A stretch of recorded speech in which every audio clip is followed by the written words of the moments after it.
Hello and welcome to the Art of Selling Online Courses, where we share winning strategies and secret hacks from top performers in the online course industry. My name's John Ainsworth, and today's guest is Calvin Coyles. A couple of things there that I see most course creators struggle to get their head around, so I really want to dig into them. One is that you have more expensive programs.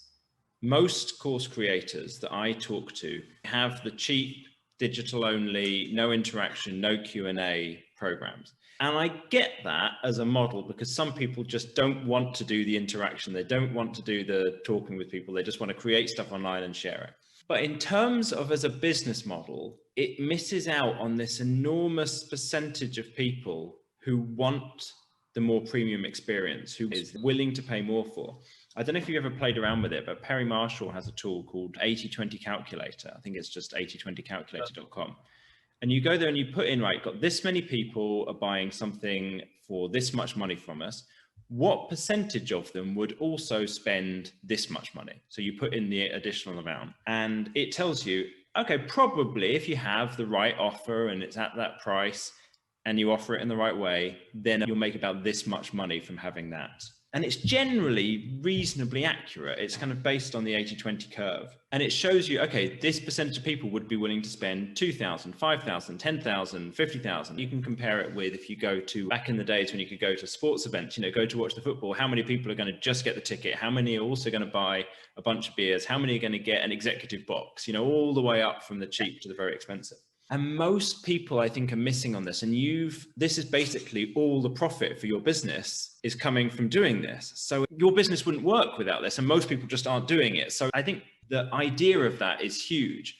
What was it that allowed you to get that model? Is it because you'd worked with this other guy previously and you'd seen that kind of that's the model and that's how it works? Yeah, it was. But also as well, if you look at the biggest businesses in the world, it's just inherent in the way that they do business. Yeah. So, most people have been to Disneyland before, and we were in the US just before COVID happened, actually. And, you pay a lot of money to go to Disneyland. But when you look at the business of Disney and the theme parks, they don't make money on the ticket, the entry tickets. Yeah. They break even effectively, maybe even lose money day to day on the entry tickets, but they make money from the gifts and the merchandise and the food and the shows and stuff. That's how Disney makes money. And they make billions of dollars in profit from that experience. Yeah. So we'd all love to be in a position where you just lay on a beach and you sold programs and didn't speak to anybody, but it's probably boring.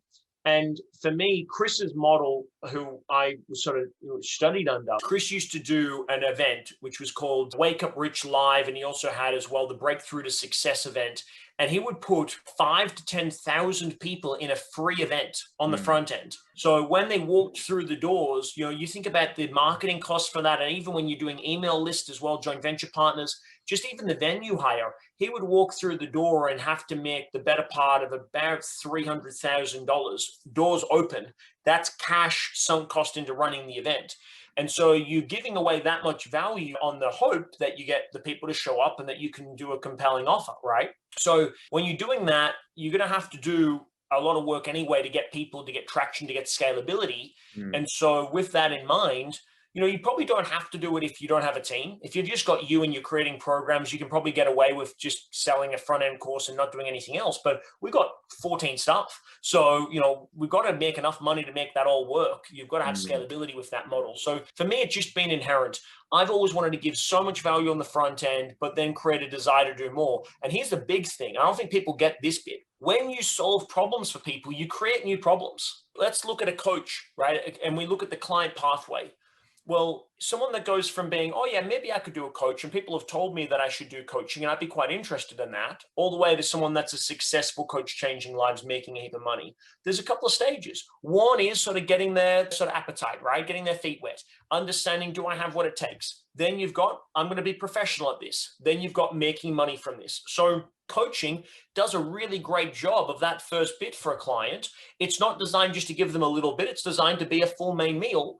But on that, they go, well, I've done that. I've loved that. And I'm ready to take it seriously now that I've got a bit of confidence and self-belief. Now I want to become a master coach. Now I want to get coaching clients. Now I want that experience. Great. Do masters. Now I've done that. Now I've got confidence and experience and I know I've got what it takes. Now I want to leave my job and start a business and I want to become a six-figure coach. Great. Do launch. Now I've got my business to 6 figures, Calvin, I want to take it to $1 million. Great, do business mentoring. So the extension of the ladder is really looking at the client's development and their life cycle and where are they going next in that journey. As you solve a problem, you create new ones and you go through that process. It's the obvious next step that they would do more. And if you believe that people spending more time and money with you improves their lives, it's your duty to do more.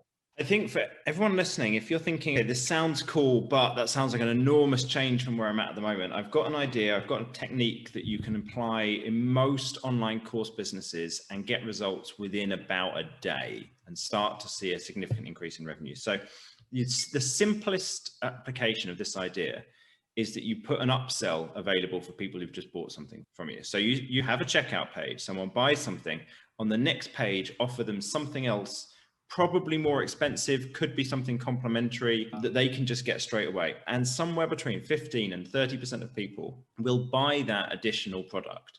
It will increase your revenue significantly. I helped someone the other day. He was making $30,000 a month. He applied this one idea and he told me he thinks now he's added another $10,000 a month. I'm like, okay, cool.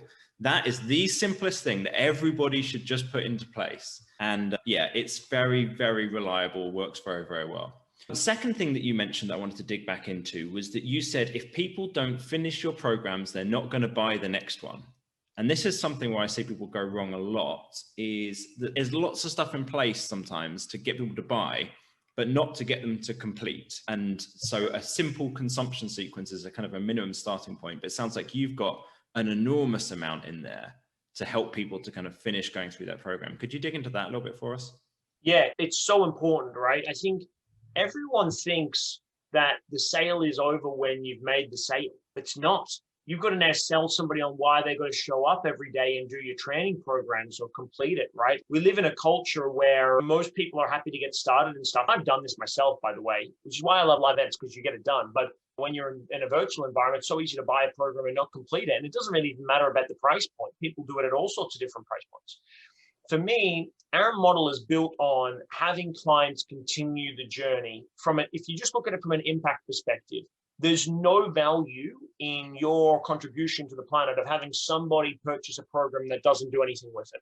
And actually, when you think about it as a long-term business strategy, it's really dangerous, because if I buy a program from you, John, and I don't do anything with it, I go and speak to my friend and they say, oh, hey, I'm looking into a program with John. I go, oh, I did that, but I didn't do anything with it.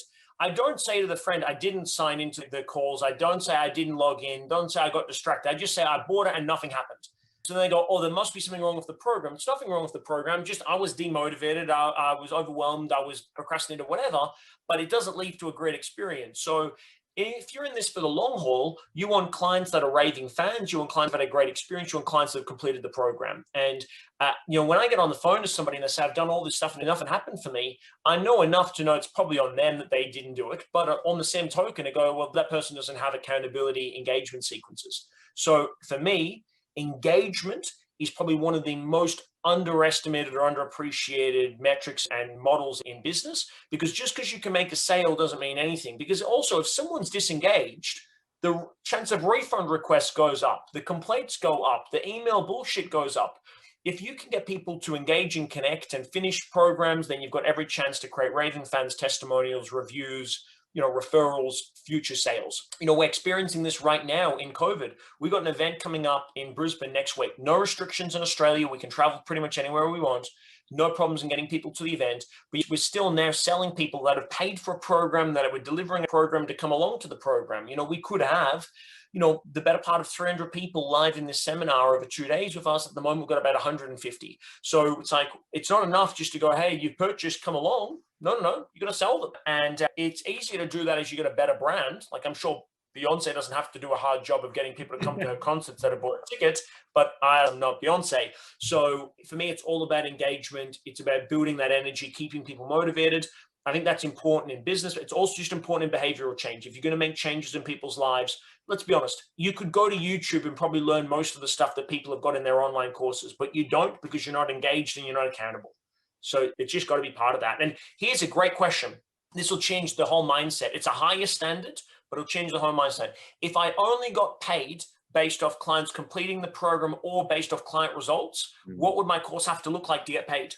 And so then you go, oh shit, I only got paid based off results. okay, well, I got to change everything. And then, by the way, if you do, and that's your standard, well, then now the game starts to change. Now you've got a phenomenal program. Now you've got a course or a curriculum that is so outstanding that people go, this is ridiculous, because you've set the standard way above everybody else.